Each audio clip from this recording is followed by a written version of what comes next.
сожалению, последние недели мы и в стране в целом, и у нас в республике видим рост числа заболевших новой коронавирусной инфекцией. Этому есть ряд объяснений, о которых уже заранее говорилось. Это и отпускники, которые у нас вернулись, это и начало учебного года, это, к сожалению, и потеря населением эпидемиологической настороженности.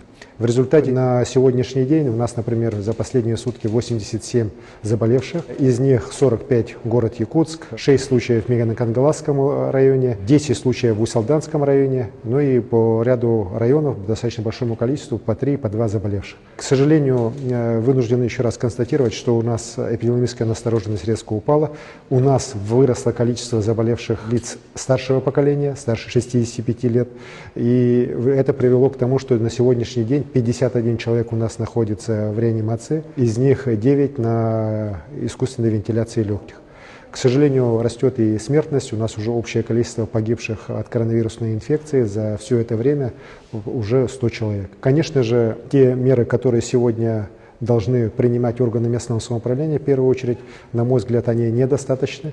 Мы еще раз требуем, чтобы во всех учреждениях проводилась термометрия в обязательном порядке. В обязательном порядке должна проводиться дезинфекция помещений. И, конечно же, работники старше 65 лет не должны привлекаться к работе. К сожалению, опять же, ко мне обращаются лица старшего поколения, у которых работодатели заставляют выходить на работу. Это абсолютно недопустимо. И мною подписан указ о том, чтобы старше 65 лет граждане к работе не привлекались. Это относится ко всем, кроме медицинских работников. И я уверен, что это требование, мы сейчас тоже будем отслеживать его исполнение. Также мною дано сегодня поручение органам внутренних дел совместно с органами местного самоуправления пресекать различные массовые мероприятия. К сожалению, и в городе Якутске, и в других у нас населенных пунктах есть случаи проведения различных концертов, различных массовых мероприятий, на которых не соблюдается социальное дистанцирование. Мы сняли ряд ограничений по театрам, кинотеатрам, по учреждениям физкультуры. Не для того, чтобы там массово народ скапливать, а для того, чтобы эти мероприятия все, если проводятся, они проводились, опять же, именно с соблюдением социального дистанцирования и соблюдением всех санитарно-эпидемиологических норм.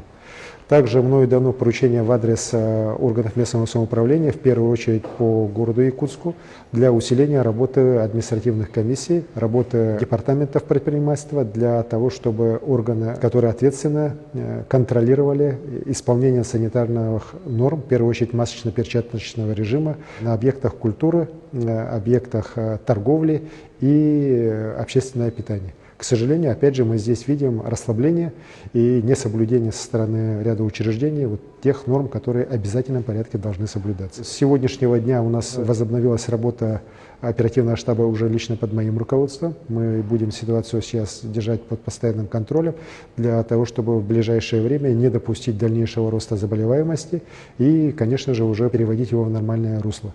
По всем выявленным случаям у нас контакты выявляются, работа Роспотребнадзора, учреждениями здравоохранения в районах проводится. В принципе, никакого недостатка в лекарственных препаратах мы не наблюдаем.